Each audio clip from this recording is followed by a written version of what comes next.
Hello student, good morning to everyone. Today I will give you a surprise and the surprise is that I will teach you all the poem of first grade book. आपको पता है कि जो है English board में या CBSE board में और हिंदी बोर्ड में पोएम के पार्ट आते हैं करने को जो 5 नंबर के आते हैं, तो ध्यान रखिएगा आपके लिए काफी ज्यादा इंपॉर्टेंट है। और आज हम जो पहला पोएम पढ़ेंगे द स्टफ स्नो है, कंपोज्ड बाय रॉबर्ट फ्रॉस्ट। तो चलिए देरी किए बगैर स्टार्ट करते हैं। सबसे पहले ग्लोसरी पे डालते हैं नजर। हेमलॉक, हेमलॉक क्या वर्ड है? ऑफ पॉइजनस ट्री, यह एक विषैला पेड़ होता है। अगला वर्ड है रीड, रीड मतलब रिग्रेट करना, पछताना। तो ये दो वर्ड मीनिंग को जो है लेते हुए आइए रीड करते हैं पूरे पोयम को। The way a crow swooped down on me the dust of snow from a hemlock tree. Poet कह रहे हैं कि जिस तरीके से जो एक कौवा है, जिस तरीके से कौवा वो भी हेमलॉक ट्री से, विषैले पदार्थ से क्या करता है? swoop down on me the dust of snow. Poet कह रहे हैं कि जिस प्रकार से कौवा हेमलॉक ट्री पे बैठा है और मेरे ऊपर क्या करता है? वो डस्ट ऑफ स्नो को गिरा देता है। सूप मतलब हिलाना होता है। पोएट कह रहे हैं कि जिस तरीके से एक कौवा हेमलॉक ट्री पे बैठा हुआ है और मैं जा रहा था, तो कौवा क्या करता है? डस्ट के पार्टिकल मेरे ऊपर गिरा देता है। हैज गिवन माई हर्ट और चेंज ऑफ मूड। पोएट कह रहा है कि इससे क्या होता है कि जो मेरा हर्ट है और जो मेरा मूड है, ये दोनों जो है चेंज हो जाता है, बदल जाता है। And saved some part of a day, और जिससे क्या होता है? एक दिन का जो कुछ पार्ट है उस बचा लेता है। जो दिन मेरा जो है उस दिन का आधा पार्ट बचा हुआ था, तो पोएट कह रहा है कि वह कौवा जैसे ही डस्ट के पार्टिकल गिराता है तो मेरे दिन का कुछ हिस्सा बच जाता है। दिन का कैसा हिस्सा था? आई हैड रूइड, रूइड का मतलब पछताना। पोएट कह रहा है कि मुझे लग रहा था कि जो मेरा दिन था वो काफी खराब जा रहा है, लेकिन जैसे ही कौवे ने उस बर्फ के पार्टिकल को गिराया तो जो मेरा मूड था, जो मेरा हर्ट था, वो बिल्कुल बदल जाता है।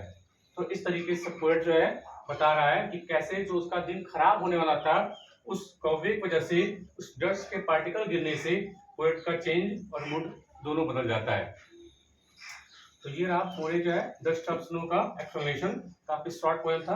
आइए जो है अब देखते हैं इसकी राइमिंग स्कीम क्या क्या है। देखिए पहला क्रो लिखा हुआ है तो इसको हम नाम ए दे देंगे। अगर ये क्रो और मी ये दोनों अलग अलग वर्ड है तो हम इसको नाम बी दे देंगे। अगला देखिए क्रो स्नो, दोनों सेम मिल रहे हैं राइमिंग स्कीम। अगर दोनों की प्रोनाउंसिएशन सेम है तो इसको ए नाम देंगे, तो इसको भी ए नाम देना पड़ेगा। अब देखिए मी ट्री, दोनों का सेम मिल रहा है, तो इसका हम नाम बी दिया हुआ है, तो इसको भी नाम बी दे देंगे। अब आइए जो है ये पहले 4 लाइन का जो है राइमिंग स्कीम था। अब आइए 5 लाइन में चलते हैं। हैज गिवन माई हर्ट, अब इसको भी नाम हम ए दे देंगे। अब देखिए हर्ट और मूड दोनों में प्रोनाउंसिएशन बिल्कुल अलग अलग है, तो हम इसको बिना क्या दे देंगे? पी दे देंगे, इसका अलग नाम। अब देखिए हर्ट पार्ट, दोनों का नाम इसको मिल रहा है, तो अगर हमने इसको ए नाम दिया हुआ है तो इसको भी ए नाम दे देंगे। मूड रूड दोनों का मिल रहा है, तो हमने इसको बी नाम दिया हुआ है, तो इसको भी नाम बी दे देंगे। तो ये रहा हमारा राइमिंग स्कीम।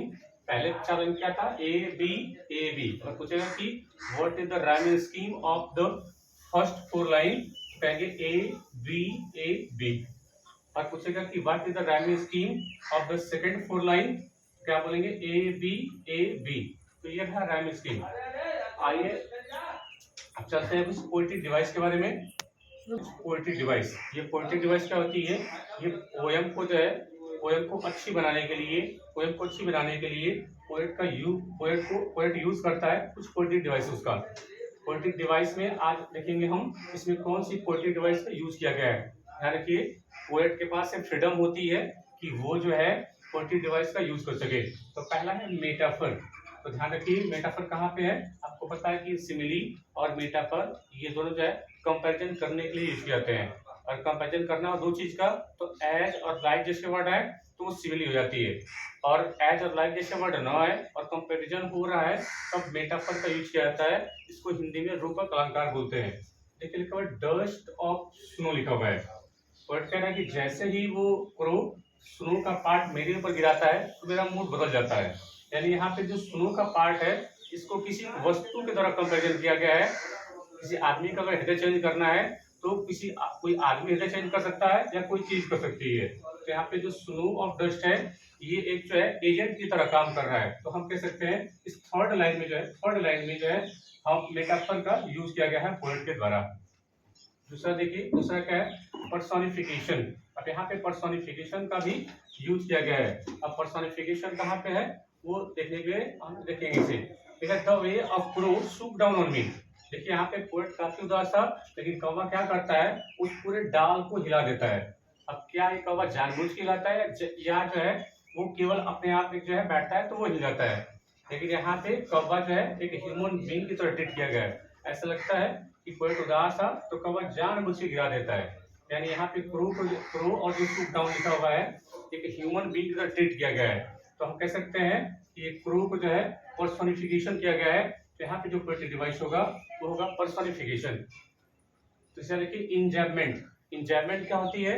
इंजैबमेंट जब आप देखेंगे कि जब पहली लाइन या किसी भी लाइन का जो लास्ट वर्ड है उसके बाद क्या कोई पंक्चुएशन मार्क है? देखिए यहाँ पे कोई पंक्चुएशन मार्क नहीं है। और जब सेकंड लाइन की स्टार्टिंग है तो यहाँ से भी देखिए लास्ट में कोई पंक्चुएशन मार्क नहीं है। चौथे पांचवें लाइन तक जाएंगे तो कहीं भी पंक्चुएशन मार्क नहीं है, केवल लास्ट मिलेगा आपको। तो हम कह सकते हैं कि यहाँ पूरे लाइन में जो है इंजैबमेंट पोएटिक डिवाइस का यूज किया गया है। ध्यान रखिएगा, इंजैबमेंट क्या होता है? जो पंक्चुएशन मार्क लास्ट में जब नहीं लगा रहता है वहां पे जो पोएटिक डिवाइस होती है उसको इंजैबमेंट बोलते हैं।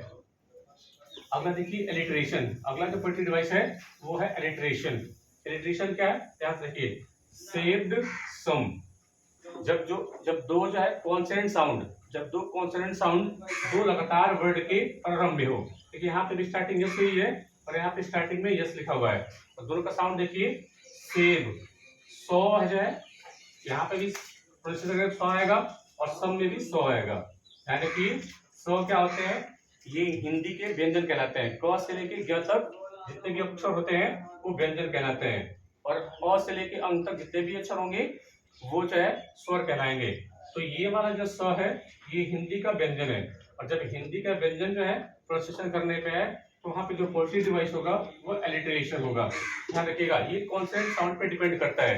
लेकिन एक और बात ध्यान रखिएगा कि स्टार्टिंग के वर्ड होने चाहिए और लगातार वर्ड होने चाहिए।